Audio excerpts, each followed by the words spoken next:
Заходим, девочки, заходим, да. Значит, потом это. Все, через 20 минут забирать свою девочку. Хорошо. Здравствуйте. Через 20 минут заберите свою дочку. Не переживайте. Здравствуйте. Все, хорошо. Заходите. Девочки, 5 минут у вас осталось. Старенькие.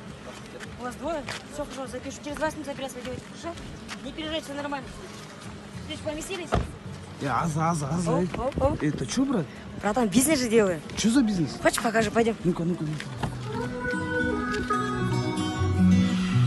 Молодец, Дим. У мамы день рождения. Че, братан, как бизнес? Короче, Базар. экран в караудио ставишь, короче, так делаешь, и бизнес по 20 сом жизнь. Братан, смотри, какая тут очередь. Смотри, вот еще родители хотят жить.